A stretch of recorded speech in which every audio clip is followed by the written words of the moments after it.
You'll have done tremendous work, so hopefully we can get through this pretty painlessly. So I appreciate you all joining us on a Wednesday afternoon. So I'll go ahead and call this emergency meeting of the Tennessee Opioid Abatement Council to order. I'm Steve Lloyd, the chair of the Opioid Abatement Council, and everyone else that we have on here. I think, Mary, we've got all of our folks camera up, or at least we have access to them, and then everybody else who's watching, we have blinded and muted. Is that correct? I can mute them, but they will have to take their camera off, but it looks like everybody's doing that. So that's great. And I'm ready to do roll call when you're ready. All right, let's go with it.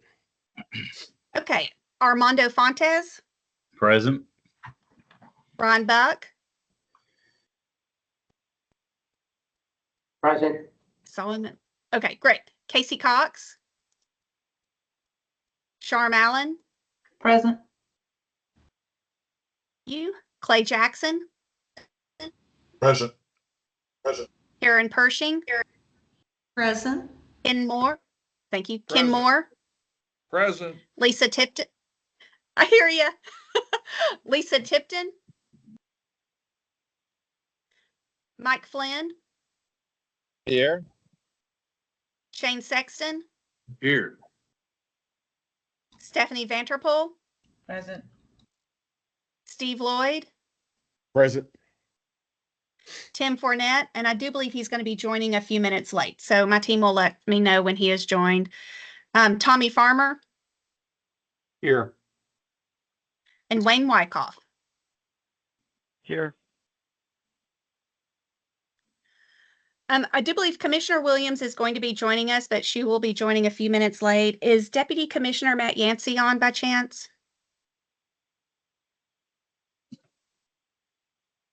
Sage, will you introduce yourself? Hi, everyone. I'm Sage West. I'm the Deputy Director for the Opioid Abatement Council. And Sam Buckley. Hey everyone, Sam Buckley, Assistant Deputy Counsel to the Department of Mental Health and Substance Abuse Services and Legal Counsel to the Opioid Abatement Council. And JP. Hi everyone, JP Urban, Senior Deputy Attorney General with the Office of the Tennessee Attorney General here as counsel to the council. And Steve, I have some office updates, if I may make those. We have added another member to our office here. Melissa Gilbert has joined the office as an accountant 3 and fiscal monitor. Melissa, if you want to turn your camera on and you can wave. We're very excited to have someone on here who can do numbers. So welcome aboard, Melissa. Also, the policy analyst position has been filled, and that staff member will begin work on September 3rd. So once she joins, then I'll introduce her at a meeting. And then I'm just displaying up here the Opioid Abatement Council office.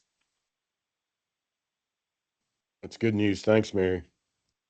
Would you like to read the statement or me? You can go ahead because I can't see it. Okay, fantastic. So this is an emergency meeting necessity statement. The Opioid Abatement Council is holding this 100% virtual emergency meeting to expedite the planning and design of the community grant applications process to meet the expected task and activities. The OAC finds that these matters to be considered required timely action by the council, that physical presence by a quorum of the members is not practical within the period of time requiring action, and that participating by a quorum of the members by electronic or other means of communication is necessary.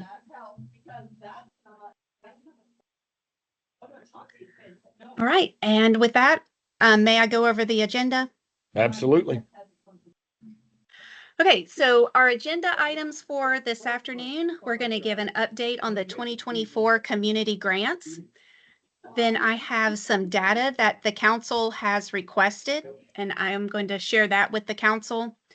Then we have discussion items, proposed cycle 1, year 2, and cycle 2, the year 1 of cycle 2 community grant budgets, and we'll explain those in more detail. We are offering up that this will need a motion and vote Then proposed scope for a cycle 2 community grant budget, another motion and vote, and then proposed application questions and scoring. And this also will need a motion and vote by the council. All right, anything else, Dr. Lloyd, before we dive into the content? I don't think so, Mary. I think we're ready. Okay. All right, Sage, I'll turn it over to you. Right, we've got updates on our 2024 community grant.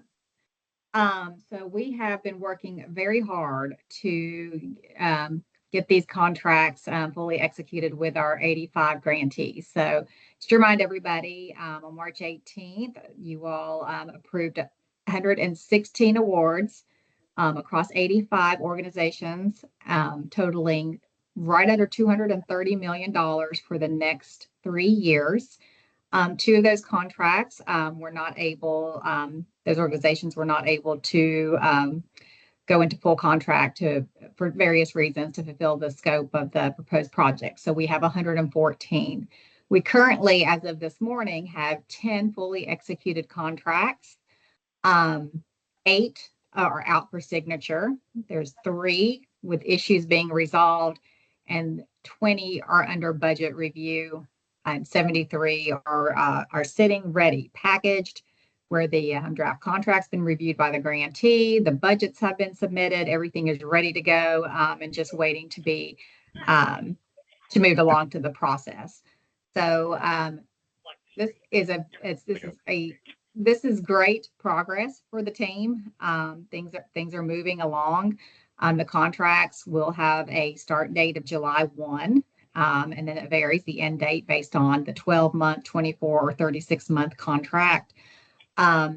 They are, when we say they are ready, fully packaged and ready to go, that means that we are just pending program review, budget review, and legal review, and then of course signature. So this process is contingent on the grantees being able to get information back to us in a timely manner, and then also the resources that we have been able to utilize within the Department of Mental Health and Substance Abuse Services within their budget office, and of course in other aspects as well. So once these contracts, we receive them back. For the grantees, we have received a lot of phone calls. Well, not a lot. We have received some phone calls and email communication from our grantees inquiring about the contracts, where are they in the process, invoicing, when can we start billing and receive the funding.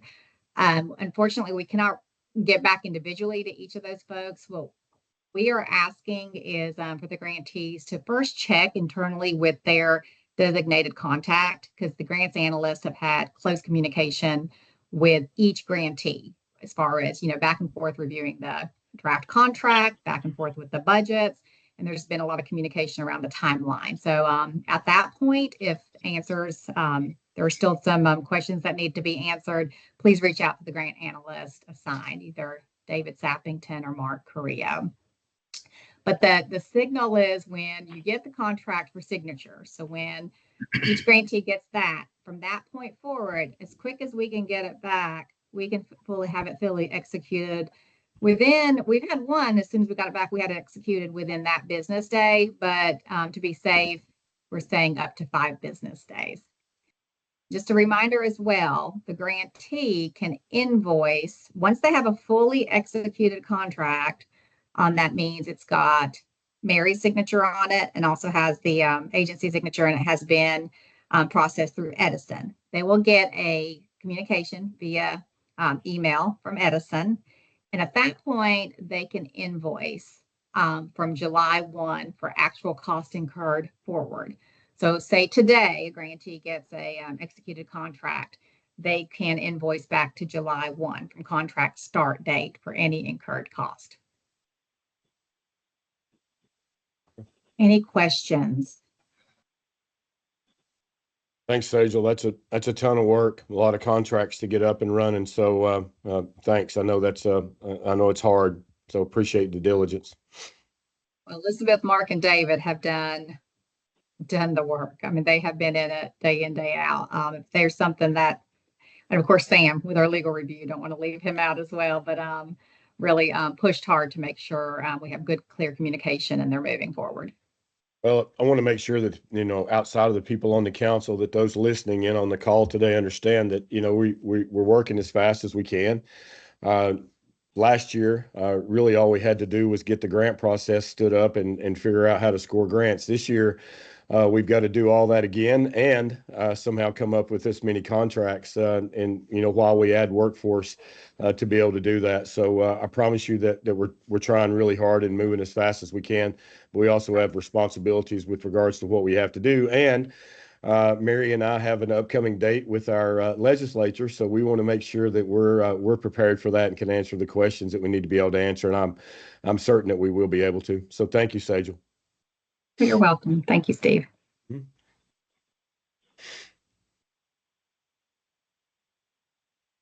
All right, Mary. Great, Sage. I believe this is your section as well. All right, so let's move on to the next slide. We're going to talk about the community grant cycle. So, these community grants, we've been calling them 2024 community grants. But as we move forward into the next round, we have to better determine a good way of identifying these rounds. So we have decided to propose to use the word cycle. So the community grant cycles. And what we're proposing is an 18-month cycle. And that could be awards or contracts for anywhere from 1, 2, and 3 years. So at any given time, they could be an 18-month overlap as as these cycles continue. So currently, we're in cycle 1, which would have a contract start date of July 1, 2024. And the majority of their contracts, I believe over right under 85%, were 3-year contracts. So they would go to June 30th. 2022. So here we've got a table of our proposed cycles. So cycle 2 would be 18 months from July 1. So it'd be January 1st, 2026, potentially for 36 months, December 31st, 2028. And of course, cycle 3, July to June, cycle 4, January, December. So it would go back and forth. So what that would mean for a grantee is that a grantee that is awarded a community grant for 36 months for 3 years could theoretically apply again, and have a continuous, be able to have a continuous community grant funding, every 36 months. But there would be some overlap there. The reason we are proposing an 18-month cycle as opposed to a 12-month is one, just the resources to be able to put an announcement of funding out, do the scoring, put the information together out, make the awards, and of course go into contract as well. And also this first 18 months, waiting in between could give you all, the council, more information, more data to show the effectiveness, and then also maybe identify need to target the next cycle of funding. Mary. So if an 18-month cycle is approved, this would be the estimated date. So we would have we would propose a regular calendar and schedule. So one of the things we got after the first cycle was, when's the next announcement going out? When are the next community grants going out? When can we expect, these things? So for our grantees and our communities and organizations to plan better, as far as their programming and their proposals, we would outline these as tentative dates. Of course, of course, emergencies happen and things are going on that may change this, but this would be a proposed timeline. So as you can look here, we're in current cycle 1, and it didn't follow the timeline exactly, but it was close. We had the application period was October of 23. Awards were announced March of 24, and then we have a contract term from July to June, over 3 years, and you see how many dollars are allocated. So right now, it's just a reminder, we have right under $230 million committed in contracts over the next 36 months. So then, of course, cycle number 2, we'd look at this October, and we'll go into a little more detail with the timeline later in the presentation, with the application period being open, the awards announced July of 2025, and then the contract term February the 36 months of 26 to December 28 for the 3-year contracts. And then we go back to March, January, and July, and then October, July, January. You can see that this provides a regular cadence here. Go ahead, Mary. Yeah, I'm sorry, Sejal, I'm Next making slide. sure, yeah, hang on one second. I'm making sure I can follow this. Okay, we can pause here. Okay. Period. Yeah, we get a lot of questions about line number 2 back there, Sejal, and I just want to make sure that I understand it. Mary, can you go back one? I'm so sorry. Yeah, My brain- I moved it back. There's a little bit of a lag when I advance. Okay. Is it back to cycles and award funding? No, I've got that spreadsheet looking thing on there. There it is. Okay. Okay, yeah. So it looks like our applications period for the coming year of 25 is going to be 2024, October. So that's what we talked about the other day. And then, okay, I'm following it. All right, I'm good. Thanks, Mary.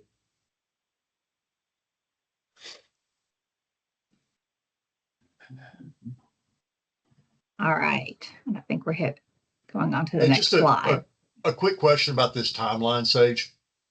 Yes, sir. When it says applications period October, when would that close? So I'm just kind of getting an idea of how long we would have to score and vote.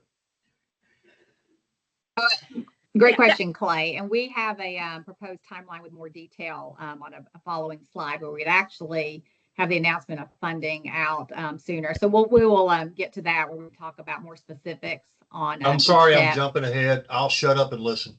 Oh, you're good. No, it's a great lead in to later. It's perfect. Thank you. Okay, and I think the budget slide's coming soon, right, Mary? Yes, Okay. I have advanced it. There it is. All right. And guys, this looks, council, this looks very familiar, I'm sure. So this is the spreadsheet that we've been using. We first introduced it February of this year at the meeting when you all approved the budget for the cycle 1, 2024 community grants.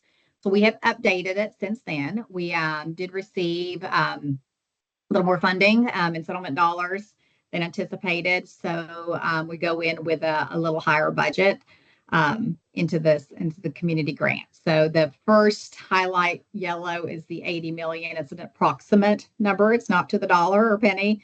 And we can get more detail if needed, but for these purposes to determine, the next grant cycle dollar amount. Wanted to work in round numbers for what we had right now. So currently, before any community grants would go out, it would show that we have the 90 million plus the 80, so 170 million. Of course, you'll approve the 81 million for the first cycle of grants. And we're looking at year to year. Now, remember, that's just 1 year at a time. So we really have $230 million committed. Community grants with the contracts, 114 contracts that we are working on right now. So over the next 36 months, so that's 230 million. No, we do not have that currently. However, with the estimates that we have of settlement payments coming in, we have more than that. And we've allowed to be able to then budget for additional years. Yes, sir, Steve. Sejal, I got our bank statement, if you will, and we do have 171 million. Which is good. And so when you look at this and you see that money in the bank, you got to remember how much we've already got committed. So that was my fear of getting into this, because I didn't understand it until Sejal, put this out here for me, was how this rolls and how money's coming out. We know it's coming back in. The question that I'm getting a lot is, how does the Supreme Court ruling on the Sacklers affecting this money? So really, for me, personally, I'm not speaking for the state of Tennessee or anybody else. I'm speaking for Steve Lloyd right here. I was glad about the ruling. I think it's going to open up more funds down the road. But for our current funding, it really doesn't affect us, because this is money that we have in the bank and that we have committed from sources that we know it's coming from. So we fully expect to roll forward just as planned. So go ahead, Sejal. Hey, Dr. Lloyd Marie Williams, how are you? Hey, Commissioner, doing good. Welcome. Awesome. Hey, we actually reached out to the AG's office on that question because we were getting the same question. And, you're absolutely right. There's going to be no impact. No monies will be taken away from the Opioid Abatement Council because, as you said, they've already been committed, and no one really knows what's going to happen moving forward with the Sackler dollars or the family. But I'm really glad you brought that up because we had a lot of people thinking, oh my gosh, is it going to take money? We got some calls from legislators and community members. So thanks for bringing that up, Dr. Lloyd. I know. Thanks and welcome back, Commissioner. Absolutely. Thank you. All right, Sejal, I'm sorry. Oh, no problem. And Commissioner, welcome to the meeting. Is there anything you want to add or anything you want to? No, nothing at all. I just got through leaving the Capitol. I apologize. I'm late. Talk to y'all. Putting myself on mute. Thank you. All right. So once again, we have our cycle 1 of community grants. We have $231 million committed in contract over the next 36 months. Take into account contracts that may not go into fruition, contracts that may not fully spend. We've done some conservative estimates, and we went through these spreadsheet and the formulas, I believe, before. So I'm not going to go into the detail here, but we were able to propose $20 million for cycle 2. So the first year of the cycle 2 grants, which would be the award dates would be the 18 months from July 1st. So it would be January 1, 2026. Of course, with the application period opening this fall, would be $20 million. Since we allowed 1 to 3 year grants, it could be upward of $60 million for that 36-month rolling cycle. This would keep, with the projections that we have, this would keep a minimum of a $10 million reserve, as the council indicated in a past meeting that we'll need.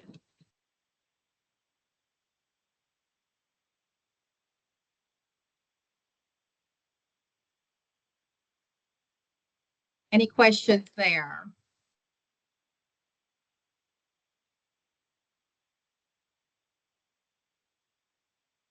You ready for the next slide? Next slide, please.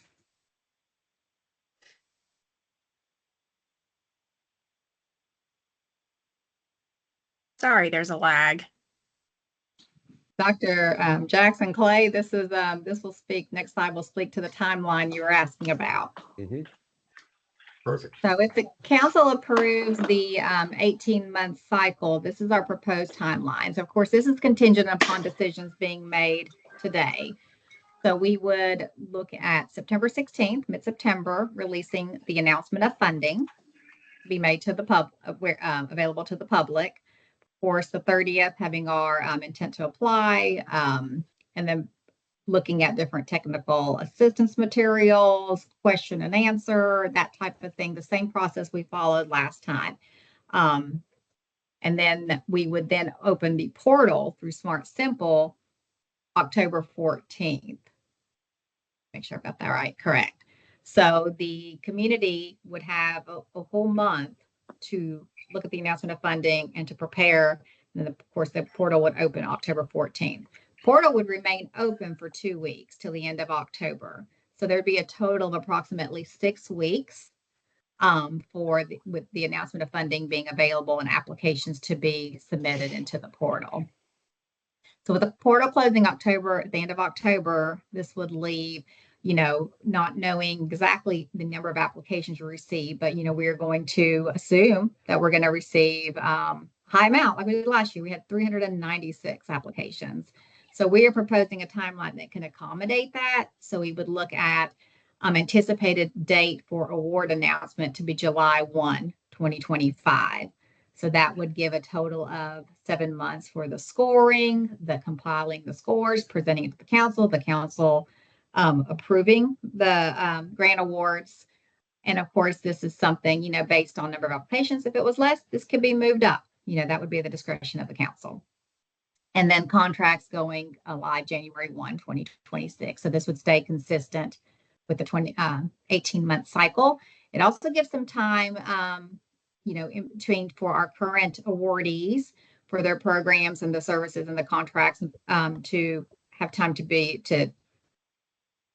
for some data, for some outcome reporting and some data that we received and be able to share that with y'all as well.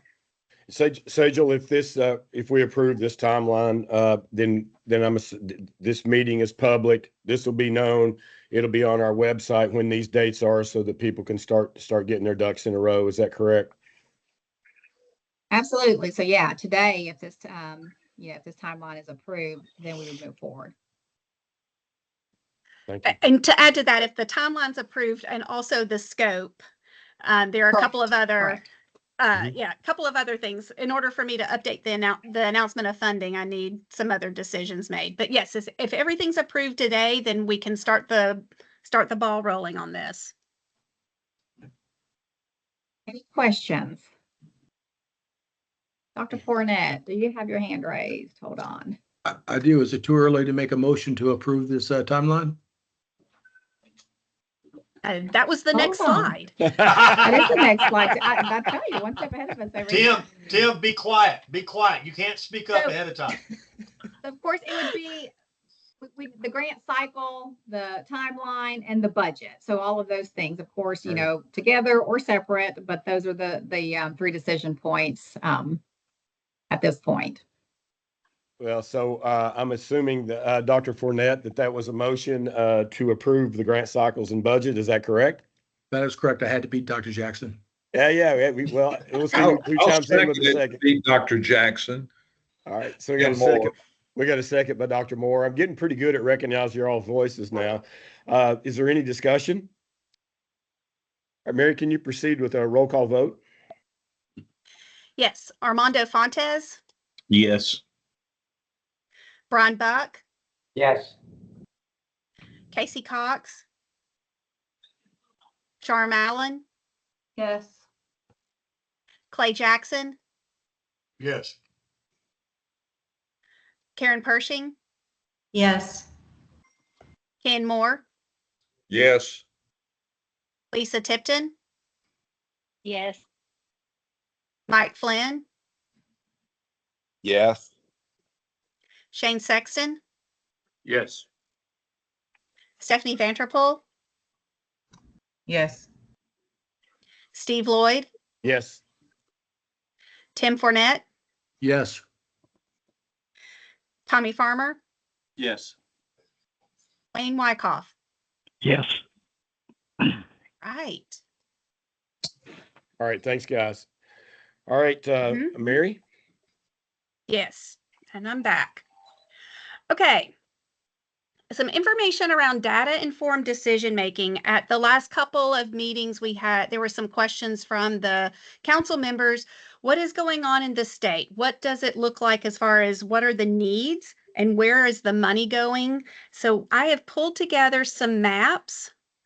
These first maps are from the Tennessee Department of Health. And up here, the map that is mostly showing red counties, these are fatal overdoses by county and from 2022. So this is drug overdose deaths involving all opioids. And I want to point out for all of these maps, I'm showing rates. So the hope here is that we can have apples to apples across all 95 counties and all the maps. So this one is drug overdose deaths involving all opioids. And then over here, it's kind of gray and some browns, inpatient stays involving all opioid overdoses. Again, 2022. And then down here, this mostly brown map are outpatient visits involving all opioid overdoses. So this is the most recent data that the Department of Health has displayed on their website. So as you can see, definitely Shelby and Tipton are lighting up. And then looking over here in East Tennessee, you can see this corridor of about 7 counties that continues to light up. So this is publicly available information on the Tennessee Department of Health's website. The next map I wanted Mary. to share, there were some, yes? When you say rate, does that mean that this is compensated for per capita? Well, don't know if I can exactly answer that question, but it's per a certain number of people. So it's X amount per certain number of people. That's what I'm asking, because 20 in Shelby Okay, County yes. versus 20 in Weakley County is a big difference. I just want to make sure this is corrected per capita or per Yes. 100,000 people, per 10,000, whatever. I think Yes, the you're correct. fatal are per 100,000 and the non-fatal are per 10,000. Thank you. Oh, okay. Thank you, Karen. Okay, this next map is a map produced by the Department of Mental Health and Substance Abuse Services. There was a question, somebody was wanting to know what is the department funding? Where is their funding going for opioid treatment? And this map shows those individuals ages 12 and over receiving department-funded substance abuse treatment and/or recovery services for any opioid abuse. And Clay, yeah, this is rate per 10,000 people living in poverty. So this is showing the indigent population not receiving TennCare, not receiving commercial. And again, you can see this area right here, these 7 counties, and I'm pointing that out because that's going to I'm going to refer to that in just a minute. But this shows where the department, people who are receiving services funded by the department, where are they residing? And for Hey, the, Mary, I'm sorry, if go ahead. you'll point out that this is for FY 2022, it's not the most updated information. Yes. All right, thank you. Yes, all of these are 2022 maps. That's right, Commissioner. Thank you. No Yep, problem, thank you. Thanks, Commissioner. And Mary, the reason that I wanted, I asked for this because we, the department has done a lot across the state for a long time. We already have put resources in places. And I think for us now in the Opioid Abatement Council is start to look at, we've got one round of community funding out there. We know basically where it went. No, we don't know basically, we know exactly where it went, and start to look at that and overlay it with what the department is doing so we can kind of start to get in our minds how this works together and we can fill these gaps because we have a lot of resources in Tennessee. And, if you want treatment in Tennessee, you can get it. I mean, I do it every day. But sometimes you've got to know the right phone call, and that's another story. But there are treatment services available. So I wanted to start to get the council familiar with where the money is being spent already, and I think this is a good way to get started. And going with what Commissioner Williams says, this is not the most recent data, but I think for our purposes right now, it's close enough in 2022. So go ahead, Mary. I'm sorry. Hey, Dr. Yeah, no problem. Lloyd, Tommy. Oh, could I Yes, ask ma'am. one other Go question ahead, on Commissioner. that? Number one, Dr. Lloyd, thank you. I absolutely agree with your thinking on this. I also wonder, have we done the same map for TennCare covered patients? Because in addition to the department's funding, TennCare puts a lot of funding out there for individuals that are needing treatment. So have we got that map as well? No, it's one of the No, I don't. reasons I like having you on here. So that'll be a good one to put on as well. All right, thank you. Yeah, I don't have access to that. I don't believe there's a public facing map, but I can definitely put a call in to see if we can get that information. That'd be great. Thank you, ma'am. You're welcome. All right, Tommy Farmer. Commissioner's right on TennCare, and then I would add another one. I would add the Department of Health. While it may not be in the treatment arena, it will be in other services toward the same venue. Yeah. Thanks, Tommy. Okay, fantastic. Yeah, I will work on getting those. Okay, next, when we were speaking with sharing this information with the council members, there was a request to have a map that shows the drug overdose deaths involving all opioids side by side with the community grant funding that was going out in this cycle right now. And so I want to explain this map on the bottom just a little bit. This is showing primary addresses, okay? And Sage, remind me, how many statewide community grants are there? Is it 25, 35? There's 25. The 25. 114 are statewide, yes. So this is showing the primary address for the community grant that was received. So we can see on top, the drug overdose deaths involving all opioids, the rate in Tennessee for 2022. And then below, we can see the Opioid Abatement Council community grant funding from this past cycle.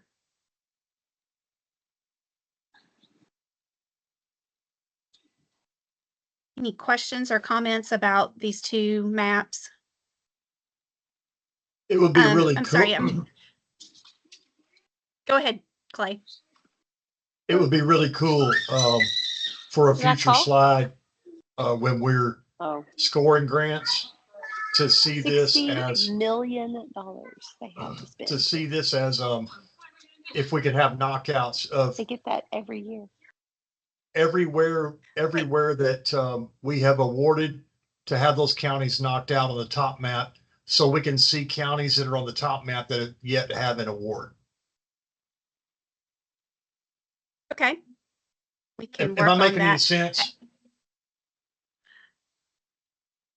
Alternatively, Clay, and what we could do is we could potentially now that we've got the maps matching by county, we could potentially overlay the two maps. I asked if they could do that and maybe hatch mark them out, I think is what you're trying to say. Something to identify that these counties have received some sort of funding, maybe like hash marks. Yeah, what I want to know, what I want to know is which counties at the top map didn't get any funding. So we can. I'm tracking. Yeah. I'm tracking. So SAS can probably pull that up for us for a future meeting. For instance, Tipton County has a greater than 40 rate, and yet they got no funding.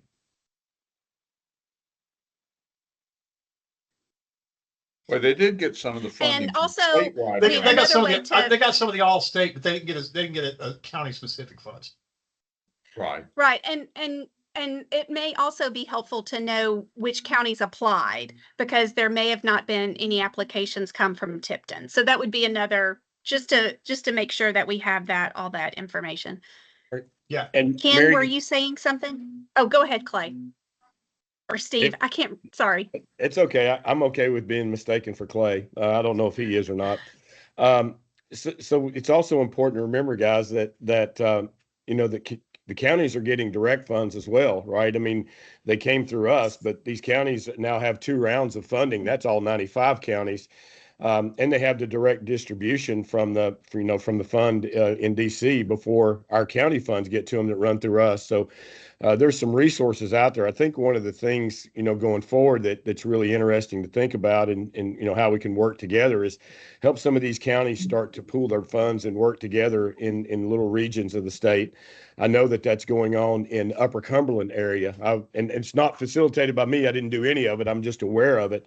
And I think it'll be interesting if it can start to facilitate that, because I think there's a lot of counties out there right now that are struggling, that don't know what to do with the money, maybe even be scared to spend the money based on the fact that maybe they think they'll have to give it back if they spend it on the wrong thing. So we've got some work to do, but I don't want to forget that county funding source, off the top of people's minds either. So go ahead. And I'm gonna move on to the next slide, but Wayne, you've got your hand raised. Yeah, would it be possible for us to get all these in 2 different ways? But the key thing is per capita, and then funding per capita, deaths per capita per county. I think that would be really helpful to identify exactly where the problems are growing, and would be easy to spot the trends. Okay, yeah, I can work on that. This is some information also that I've pulled together, showing the 3 larger metropolitan areas: Memphis, Shelby County, Nashville, Davidson County, and Knoxville, Knox County. Just some different data points. First, bringing the fatal overdose rate from all opioids, pulling that out of the map, the approved community grant applications. And of course, what I didn't note here were how many applications were received. That is noted on our website. Then how much are they receiving through the first year of the community grant funding? And then Dr. Lloyd, I do have right here how much funding Memphis, Nashville, and Knoxville are received in 2023 county funding, and how much they received for 2024 county funding. I know there's a lot of different data points that we can pull together, and I definitely don't want to, have too much information so that it's hard to see through the different points here, but wanted to line this up and share this, because this definitely plays into the scope and the eligibility proposal. All right, any questions on this slide? Oops. Okay, so this this was just a data section. And again, thank you for the ideas around data. We'll pull those out of the minutes, and I'll work with health and TennCare and see what additional information we can pull for you guys, and also work with SAS. And I just want to give kudos to SAS. They turned around that map in just about 3 days. So I was very happy and pleased with that. So thank you. Mary, before you move on, I want to say something to the council really quickly. You know, one of the things I've been really interested about since we started this whole process is how to effectively use data. You know, I can't watch a football game or a basketball game now without seeing it in one form or another, or the speed off a baseball bat. So it's absolutely everywhere. So how do we effectively use it? So if there's data points that data requests that you guys have, make sure that you reach out to Mary with them, and let's see what we can come up with, because SAS has been really responsive.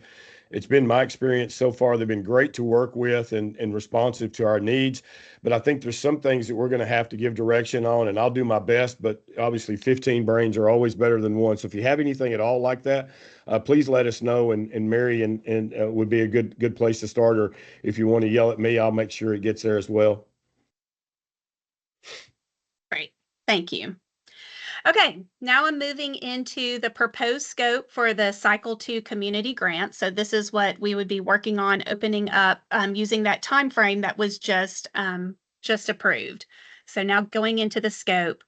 A couple of introductory slides. The community grants made from this announcement of funding are funded from the Tennessee Opioid Abatement Trust Fund. And Tennessee Code states that 65% of the trust fund shall be dispersed for statewide, regional, or local opioid abatement and remediation purposes. And from that's how we've created the community grant program. Community grants must be directed to projects which address Tennessee's opioid epidemic, and funds must be used to deliver services to individuals and communities in Tennessee which focus on primary prevention, harm reduction, treatment, recovery support, education training, or research or evaluation of abatement strategy efficacy.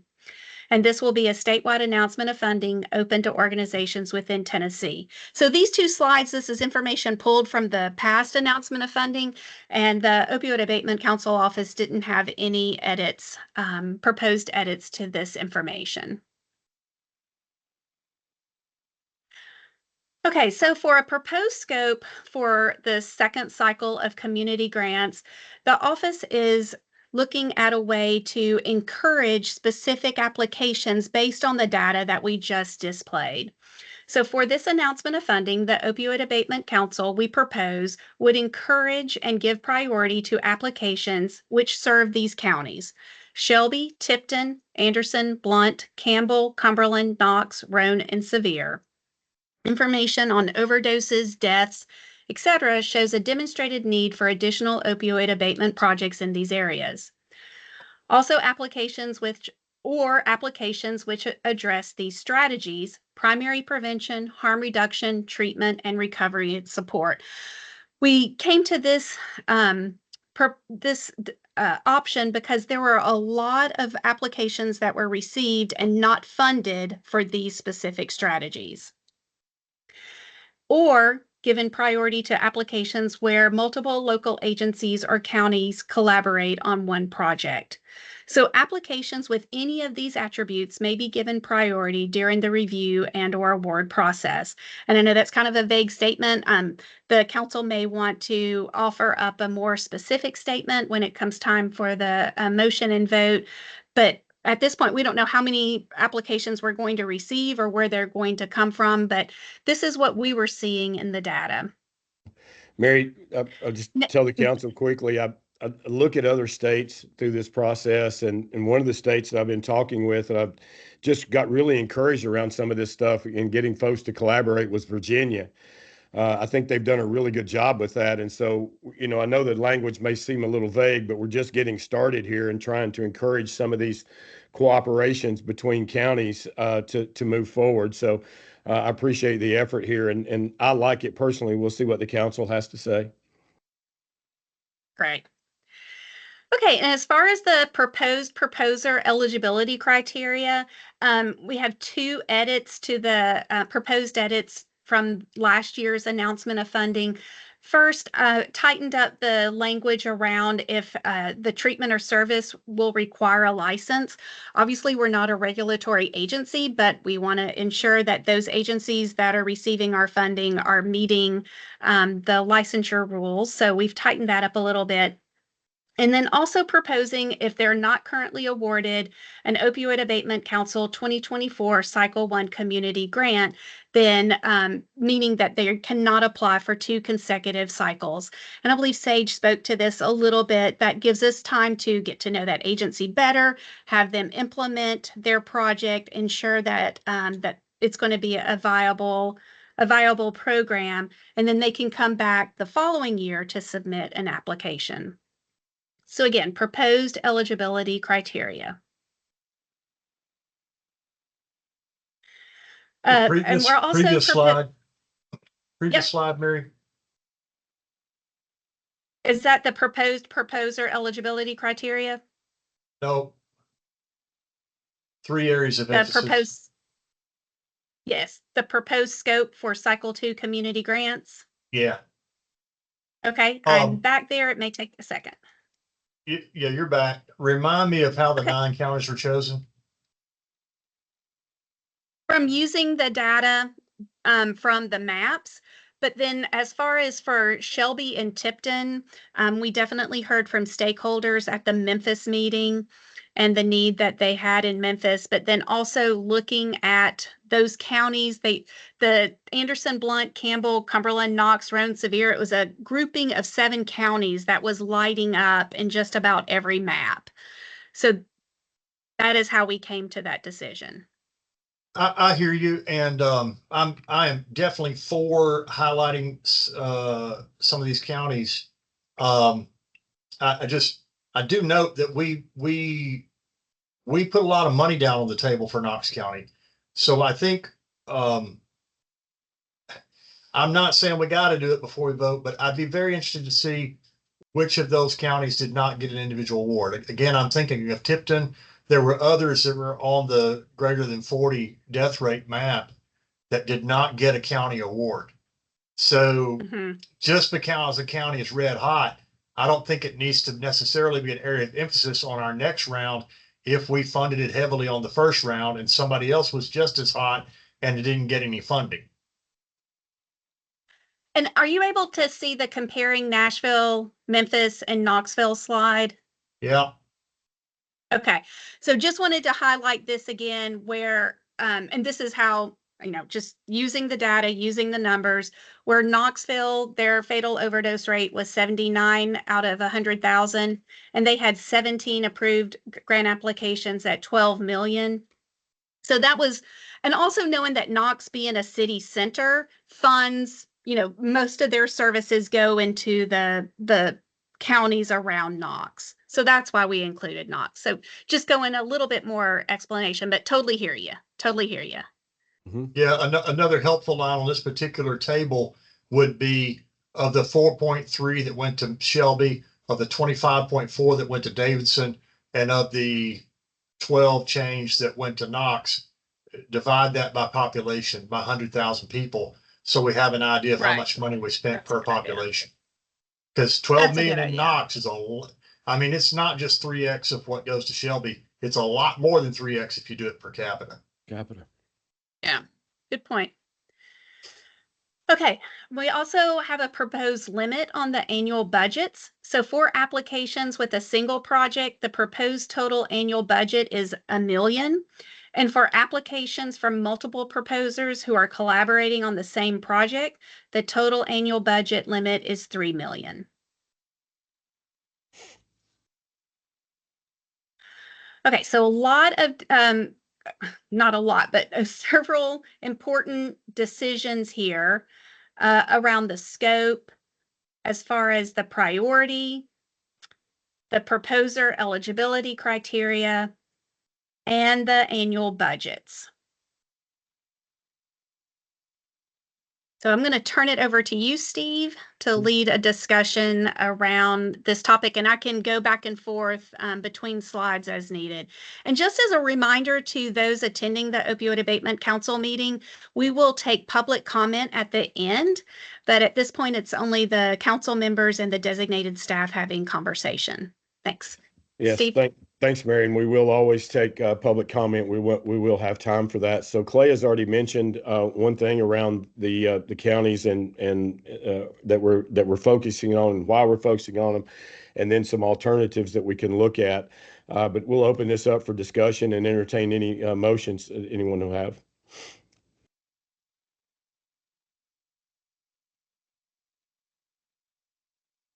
Dr. Fournette.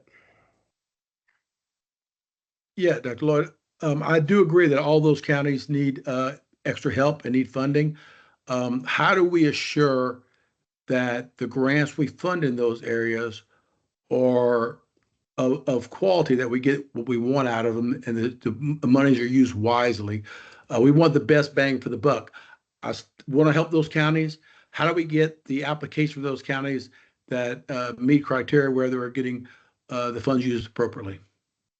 Golly, Dr. Fournette, if you and I could figure that one out, I think we could sell that one to the rest of the country. So, I think that we kind of have to, trust the process that our folks have come up with what the grant needs to entail, the collaboration, how they're going to measure outcomes, and then we have to use our data on the back end to start to measure some of these outcomes and see what's effective going forward.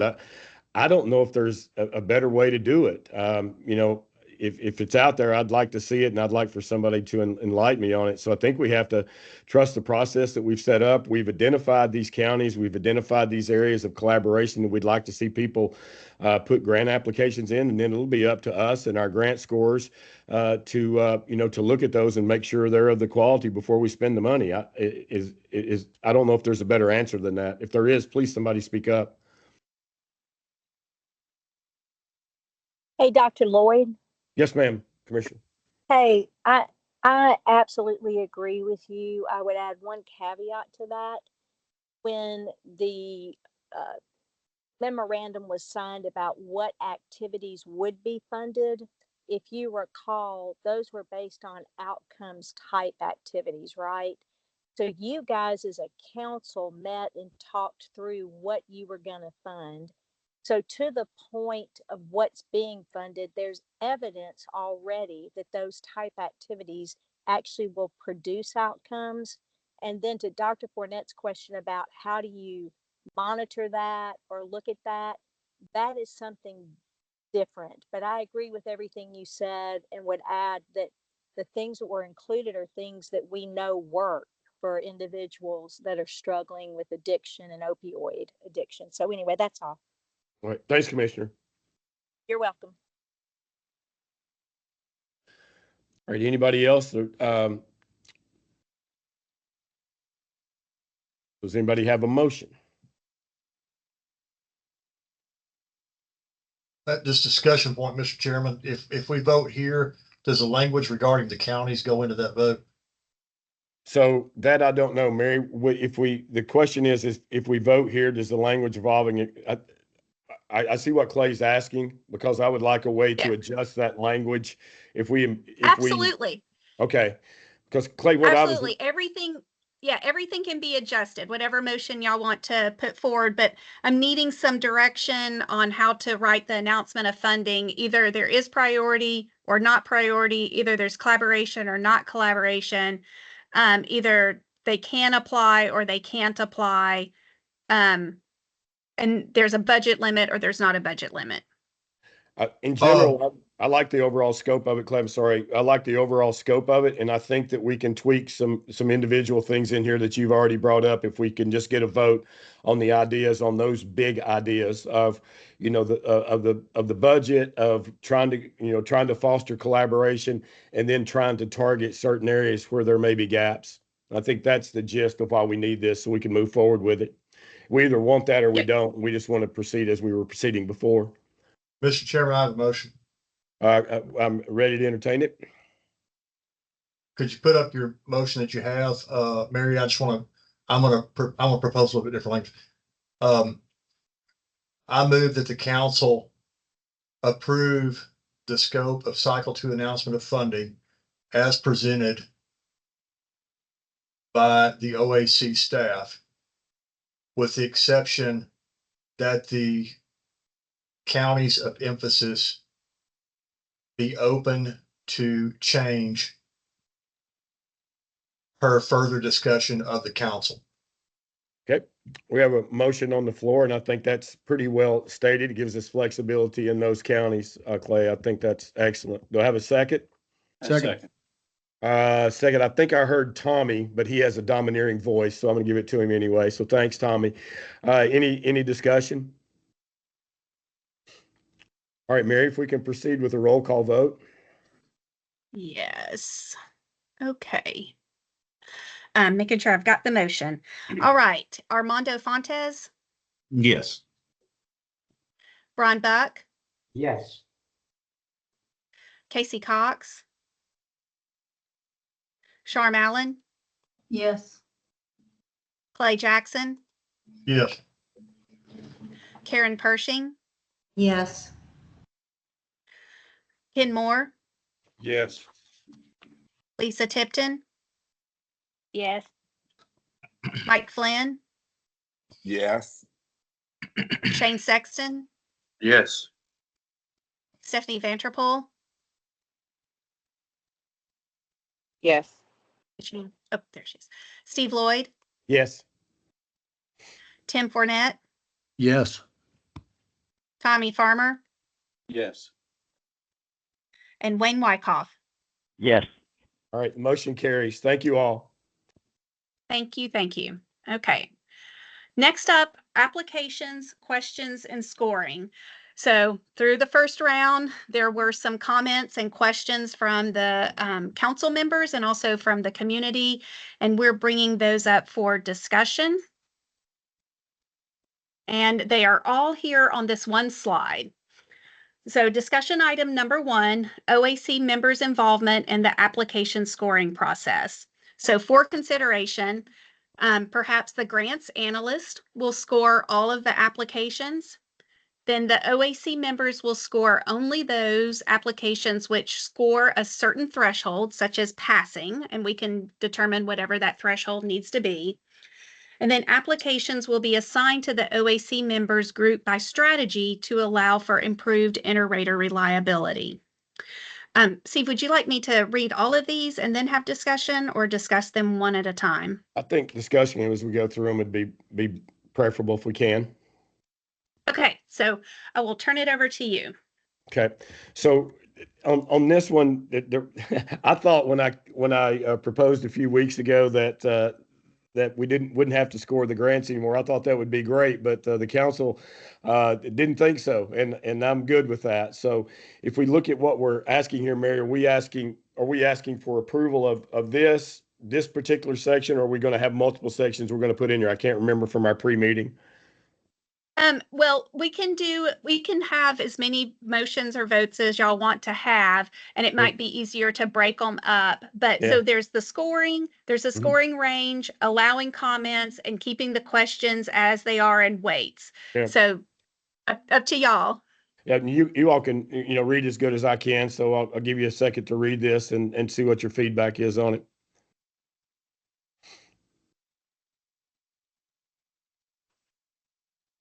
I have a question. Yes. How are we going to assign council members by strategy? What is our approach? Because I'm not opposed to assigning by strategy or grouping strategies to certain council members, but we have how many strategies and how many council members? And some will overlap with some. So that's why I want to make sure that before we say, oh yeah, it makes sense to assign by strategy, that we have appropriate expertise in each of the strategies to say that we're going to take that approach. So there are 6 strategies and 14 council members that would be voting. And yes, there would be some overlap. And I think the idea here is to, target the subject matter experts as we can. And then if you are scoring the same applications within that strategy, then you are becoming, more educated about that strategy. And we can even do some targeted education for those council members assigned a certain strategy. Yeah. And Stephanie, as you know, there's not going to be, it's never going to be 100%, right? I mean, there'll always be some wiggle room, but that was the best that we could figure out to try to address that. Because if you keep looking at basically the same strategy, the theory is you'll get better at it, and the reliability of the scoring will be better. But it's a good question. I do think we've got a good cross section, and I know everybody very well now. I think we do have a good cross section of folks for our 6 strategies. Ken Moore. Yeah, I've got a little bit of a heartburn on the that second bullet point in the first area of OAC members' involvement, as far as the grants analyst failing some of the applications. I would have some concern because if I understand the way we work, we're the ones that ultimately vote whether to approve or not approve these grants. And so I have a little bit of concern about taking us out of that process. As far as the comments on applications, I initially thought that I wanted that, but after thinking about it a little bit, I don't think that's really necessary. I think the template we have works very, very well. And and I do think it's very important that the council members review the applications if you described. Thanks, Mayor. You weren't the only one who had that concern. So I appreciate you voicing it. And I'm sorry, Mary, I see Wayne's hand up. Oh, yes, Wayne, sorry. It seems to me that if we have the grant analysts score these, which I think there's 2, that we're going to, then we can take all of those scores, and we don't have to go with passing or failing or anything, but it would certainly give us a good idea of what some basic amounts would be. By that, I mean, when I was scoring some of these things, I'm thinking, well, this is just word salad that I'm reading right here versus this has some real bite to it. So what I would think would make sense is to have a small group that could just generally score it for us so that we could figure out sort of a baseline and then move on and score on that. We could always override it. I mean, the word passing there does not necessarily need to be there. But it seems to me that we each take our, I don't want to say prejudices, but what we want to see happen into these more so. And if only 2 or 3 people are scoring each application, it's who scored versus who didn't score that one. Somebody else might have scored this exact same thing 30% better than I did or someone else did. Yeah, Mr. Chairman. Yes, Clay. I think that I think this idea of I think the word passing here to echo Dr. Morris' words gives a little bit of indigestion of heartburn. I think you could just do without that word and just say scored a certain threshold, because it may be, in this second round, passing versus failing is not going to just be about achieving a minimum number. If let's say we get 50 applications this time, if we've only got $20 million, if there are 40 applications that score, let's say 85 or above, and then you've got 10 applications that are down at 65, 70, honestly, there's no need in the council spending their time to look at those applications, because they're not gonna make the cut on funding. They may be fine programs, and may be fine people, but we don't have 80 million to hand out this time. We got 20 million. And so we're going to hand out 4 times less the amount of money. I don't know if we'll have more applications or less applications this time, but I do think a general principle of having the grants analyst, who will have inherently less interrelated reliability than 14 people have, just as based on statistics, having them take a first pass at this and kind of rank and show us, hey, we got we got 100 applications. We got 80 of them that are grouped up here. Then we got 20 low liars in terms of scores. Then I think we can hand out 80 instead of 100 and save ourselves some time and spend our time looking at the 80 or the 50 or how many ever are grouping at the top. Look at them more closely. Thanks, Dr. Jackson. And I know she doesn't have her hand up. She did a minute ago, so I'm going to call on her anyway because I want to know her feedback on this. Dr. Vanterpool, do you have any feedback on this? I tend to agree with Clay. I think I'm fine with the grants analyst scoring, taking a first pass, like Wayne said, and just, you know, are these solid applications or not? Do they have all the components so that we as a council members aren't spending time on applications that don't meet the basic criteria? But then I also agree with Clay that having we don't need to codify the quote unquote passing score at this point. We can look and say, okay, you know, based on what the grants analysts provide, you know, this is things that make this cut and above in this particular cycle are going to be the ones that we assess. It may be in another cycle that the number is different. So I think we should leave ourselves the flexibility to determine what that quote unquote cutoff number might be without having to codify it in our motion, and just say that there'll be a, you know, grants that are, you know, above a certain threshold to be determined at each grant cycle, based on the initial scoring from the grants analyst, will then be scored again by council members with, you know, according to strategy, expertise, blah, blah, blah. Okay. Thanks, Dr. Vanterpool.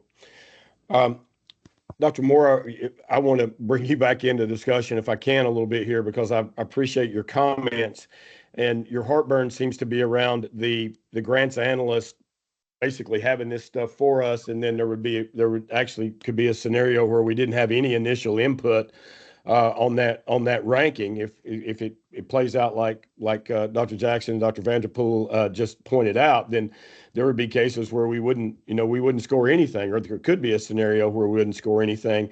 I'd just like to know your thoughts around that, so that we get everything out on the table. I think my heartburn is we're the ones that have the voting responsibility, and that's where the hammer needs to fall, is on the ones that have the voting ability rather than staff. We're the ones ultimately that the public will look at when we didn't pass a certain grant. And I think the focus on this, particularly narrowing it to certain counties, is good. And we need to see those applications. We might weigh them a little bit better ourselves, knowing that they're from Tipton County rather than Davidson County. All right, thanks, Mayor. Mr. Chairman. There's another. Yes, I'm sorry. I'm sorry. We'll start with Dr. Vanterpool, Dr. Jackson, and I'll get right back to you. Dr. Vanterpool. Yes, sir. Yes, sir. So I was wondering if there may be an option for, you know, the ones that don't quote unquote make the cut to have maybe a review. Maybe there's within the different council members, maybe there's one that can be maybe there's one or two that can be assigned to look at the ones that didn't make the cut and do an initial review, just so we have some of that responsibility that we have been assigned, so that it's acknowledged. It's a thought. Dr. Jackson. Stephanie, I like that idea. And what I would say, Mr. Chairman, is that, you know, as this is worded, score only those that score a certain threshold. Ken, I don't have in mind that the staff would secretly score 85 applications, which we never see. What I've got in mind, and it's consistent with this language, is that we have a future meeting, open or open emergency, when we see all 200 applications that come in, for instance, and then we decide ourselves, okay, the grants analysts have scored, you know, 95 down to 35. And we will decide where the cut point is for which ones we want to review. And then we can look above the line and say, does above the line have grants from every one of the counties that we're targeting? Well, yes. Okay. None of those below will be reviewed by council members. Is there any county that's uncovered? Yeah, Tipton County didn't have any up here, but we had one that was 5 points below our proposed cutoff line. Okay, well, we're going to throw Tipton in and we're going to review it too. I'm just using examples here, but I don't see this as we will never see these applications. I see it as we as a council will vote on where the cut line is on what we want to review and what we don't. I see your point, and I think it's a great point, but whenever we're having an emergency council meeting and we have 200 applications up there and 100 or 30 of them, none of us have ever reviewed. They're not going to get much review there in that emergency meeting. There's just not enough time. So I still say we should be reviewing them. My point is, Ken, that we would decide if we want to review them or not. But I understand. Well, I think that's the situation that then when you've got a list of all of them, I don't think that the time element is there when we're trying to award the money. I think you've already, let me see how I want to say that.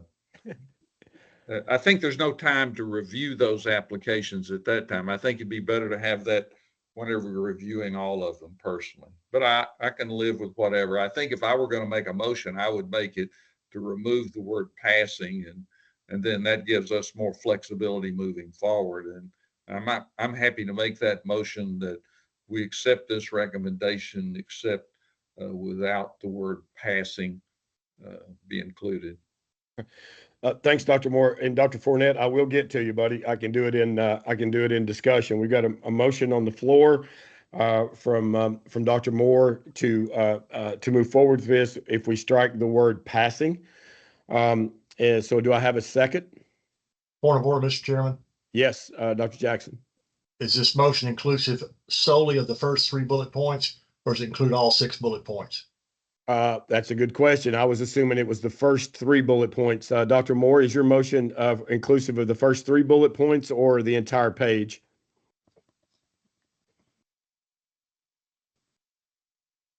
I will make that motion whatever the chair would like. I really think I'm comfortable with all of them. And I could make the motion for the entire decision points. And I am good with that, Dr. Moore. So I will take your motion to mean the decision points presented on the page in front of us, inclusive, Dr. Jackson. Thanks for the I clarification. may need a few more details on the words. When you say inclusive, are you wanting to allow comments or not allow comments? I'll clarify that. The first set of bullet points, I move approval. My motion would say that I would support those bullet points if passing is removed. The other stipulation I would make is that there will be no comment section from the reviewers.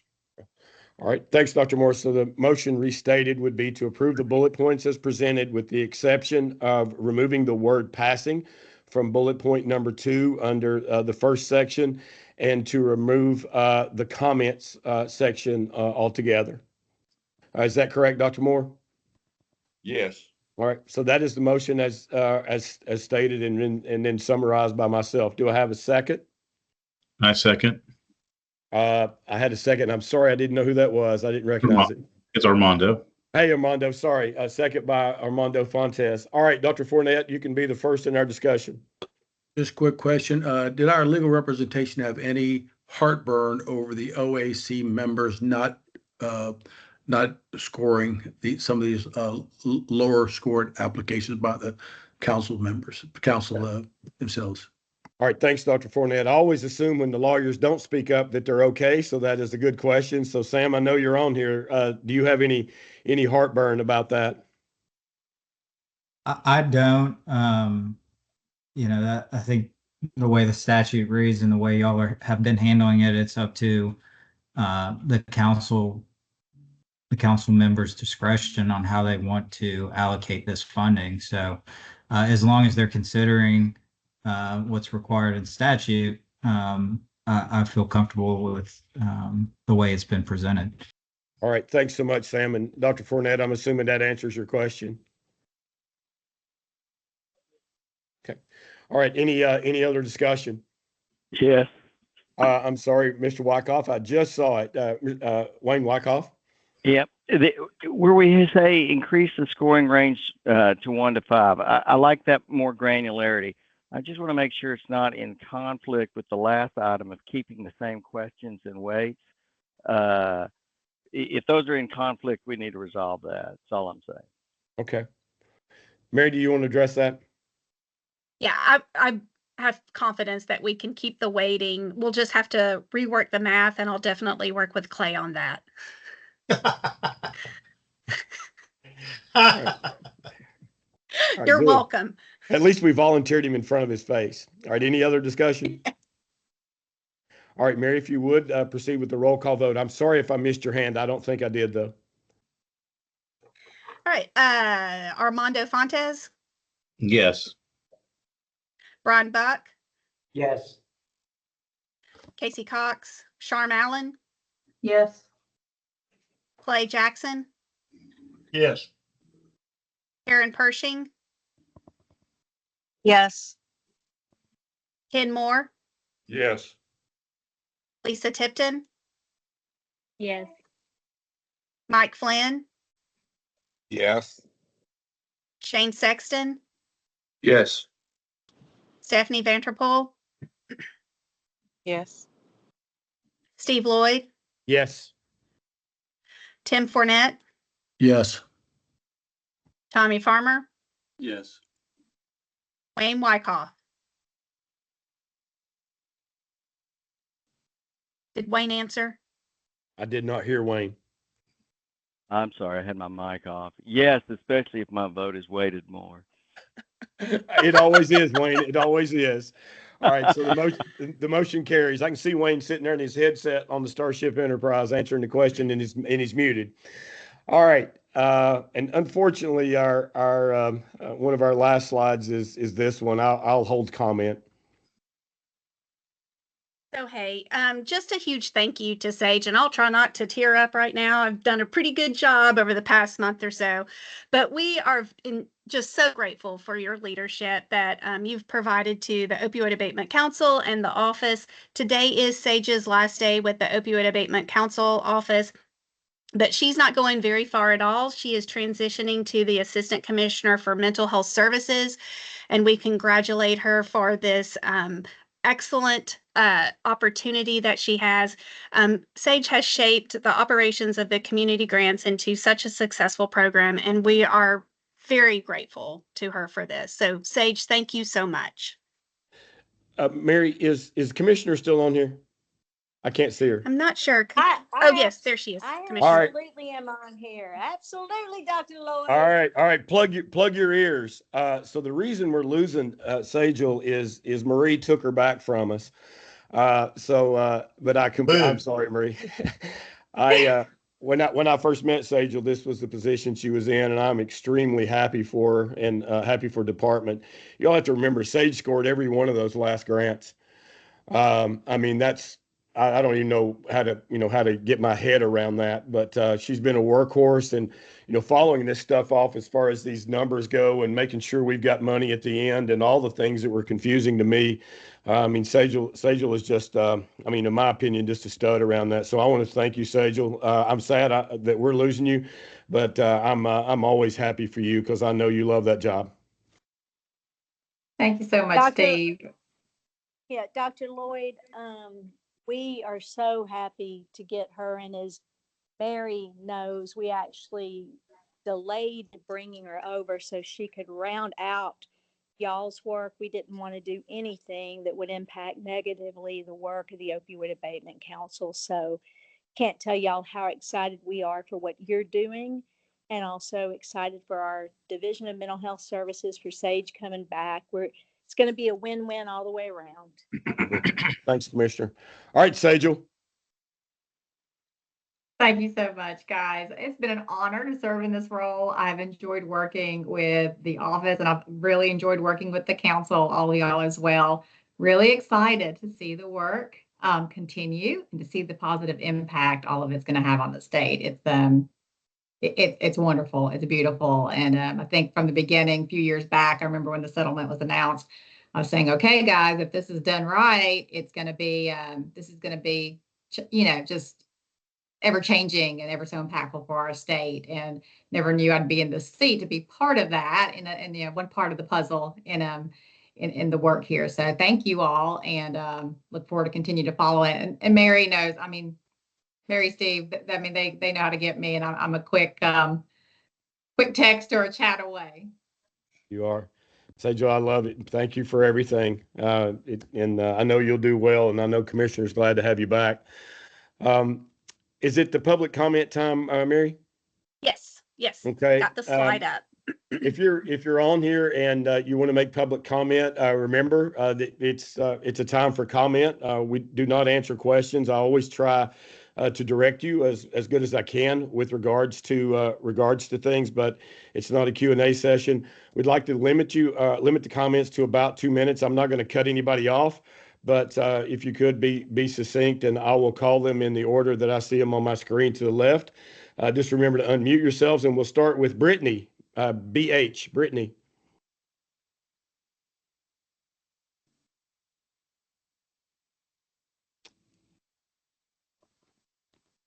Can you hear me? We can now, Brittany. Thank you. Okay, great. Hi, I'm Brittany. I'm an owner operator at New Vision Recovery here in Nashville. And I just really wanted to lift up the voice of recovery housing in this space. You guys have undertaken an enormous responsibility, but I do feel like our voice has gone largely unheard. The first round of funding, I think everybody agrees that it was a learning process, but very few recovery residences received funding, and that was extremely disheartening, because I believe that recovery residences are where the rubber meets the road, and it's so important to have clinical services. It's so important to have all of the things that you guys have so generously funded. But I just really think that there should be a path for recovery housing to receive designated funding within this process. So thank you for listening.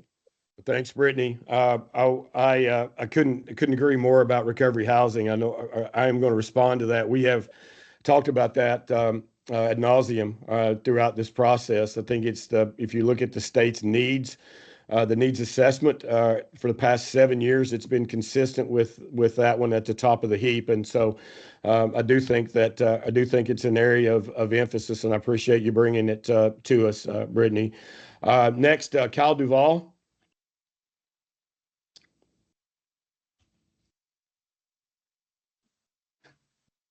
Since there's such a limited amount of time and I have terrible laryngitis today, I probably sound like you feel, Dr. Lloyd, but I'm going to have my extended comments mailed to Mary so that you all can consider, but I too am speaking on behalf of recovery housing community. I want to point a few things out very quickly.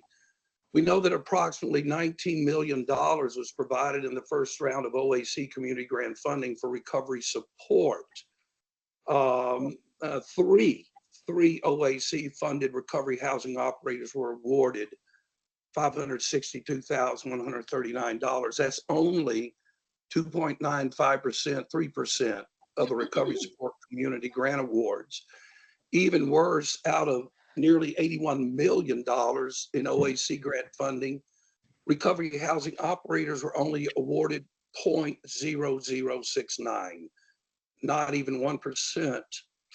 And so the recommendation to the council is this: the OAC needs to provide a carve out for recovery housing operators and adapt the application in such a way that it's more inclusive of recovery housing community, especially in understanding the social model paradigm and addiction recovery and language nomenclature. Beyond the 6 approved strategies, it was clear that there were carve outs for the treatment providers, the criminal justice system, education, especially higher education, but not for the recovery housing community of any relevant significance. So let me just close with this. This statement that was published in November of 2023 in the American Society of Addiction Medicine. It's the ASAM criteria, 4th edition, treatment criteria for addictive, substance-related and co-occurring conditions. And I quote, One of the 4 supportive elements of recovery includes safe and supportive housing. However, having a place to live does not in and of itself facilitate recovery. Upon departure from institutions and treatment programs, individuals with SUDs often return to living environments that do not promote recovery, or worse yet, promote substance use. For example, an individual's safety and recovery could be threatened if their housing situation is rife with substance use coercion. A form of abuse targeted towards a person's use of substances is part of a broader pattern of abuse and control and/or intimate partner violence. As such, this is a key sentence. Recovery residences should be differentiated from other types of supportive housing and can be understood as recovery support services embedded within housing. Recovery housing is a recovery support service in and of itself and is non-clinical social support, et cetera, et cetera. So the recovery housing thus, recovery housing in the ASAM criteria 4th edition is synonymous with recovery support services. So as you're looking at counties, who got funded, who didn't, and you look at only 3, 2 of which recovery housing were 10R certified, one of the things to be pointed out is at 10R, either in process or certified, we have 1,817 recovery beds with 246 high quality or in process recovery residences in 18 counties and 26 cities in Tennessee. So we need to look at this, consider the carve out has been done for others, and I will have more that I can send you in the meta document. Thank you. All right. Thanks, Kyle. Next is, I'm sorry, Jane Abraham.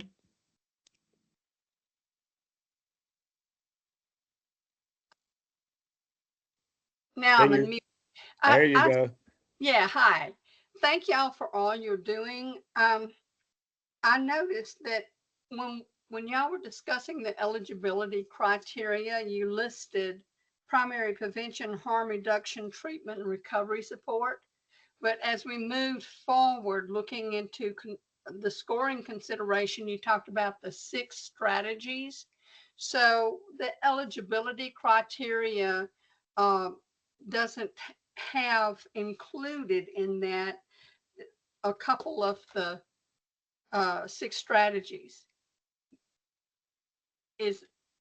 I'm just wondering about somebody who might want to do some research, like the Healing Arts Research Training Center, and there's no mention about that in the eligibility criteria that y'all motioned and moved on today. Just wanted to comment. Thank you, Jane. Thank you. You're welcome. We actually do have one of our strategies to fund is research. In the past, and I said I wasn't going to answer questions, but I want to address this because we actually had money left over in the research category from our first round of funding and had to move it a couple of other places. So I know the temperature of this council is to fund research ideas that we think make a difference going forward. So I can assure you it's there, although we didn't talk about it today. And I'm sorry, Dean Graber, I skipped over you. I didn't do that for any other reason. The fact that I can't see good. So you're on.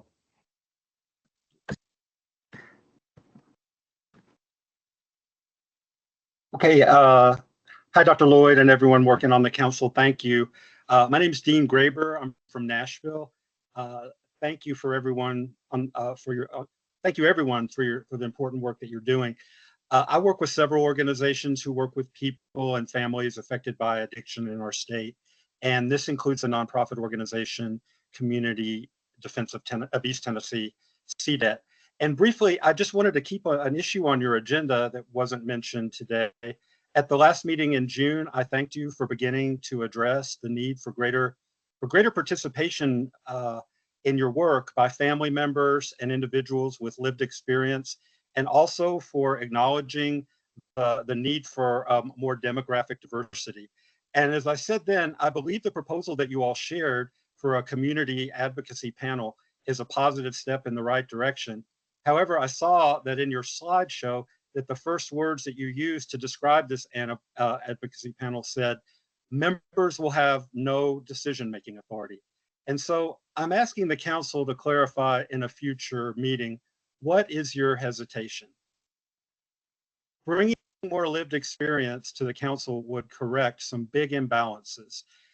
Currently, the Tennessee Opioid Abatement Council, on the Tennessee Opioid Abatement Council, members of law enforcement and the legal community hold 7 of the 15 seats. And this includes some duplication of roles. And the medical community is also well represented on the council. But the family members and individuals who have experienced the opioid epidemic firsthand, they are Tennessee's true subject matter experts. They deserve more than an advisory panel that allows them no decision-making in an issue that they are living through. So why deny them a place at the table to make decisions along with you? Let's not confuse public input with allowing people to make decisions.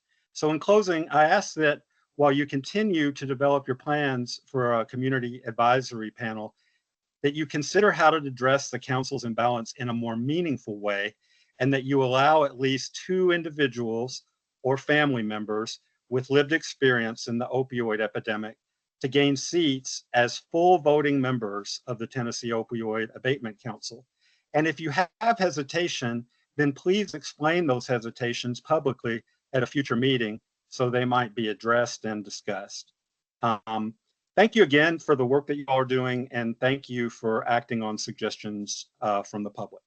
Thank you, Dean. I'm going to speak for the council here. The council doesn't have hesitation. The council doesn't have the ability to appoint members, and the council is solely responsible for the disbursement of the funds through the Opioid Abatement Council. So the council is appointed by the governor, the lieutenant governor, the speaker of the House, as well as a representative from the Association of County Officials. And there's one more group I can't remember, Mary, that I know has appointment for the total of 15.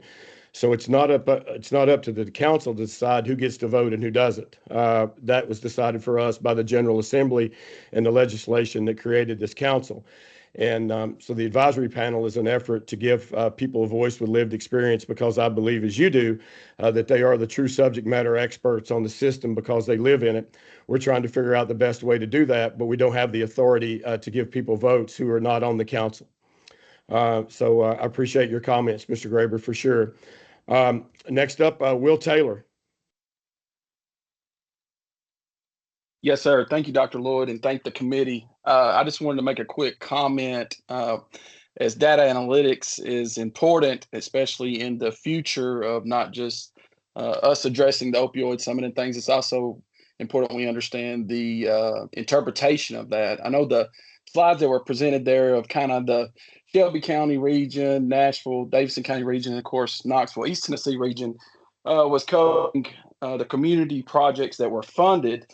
But I didn't see anything that spoke on those projects that were funded that were actually a statewide initiative or project as well. So I was grateful to see Dr. Clay Jackson's motion there when it was suggested of kind of targeting selected counties, because I think it's important on some of the projects that are funded, we'll be covering those areas as well.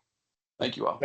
Thanks, Will. Thanks for the work you do and everyone else. And I can assure you, I've watched our council now for, over 2 years, and these are dedicated folks who work really hard. We're trying our best. We're going to make some mistakes, but we're going to, if we make them, they'll be made with best intentions, and we'll try to fix the mistakes that we do make as they become apparent to us.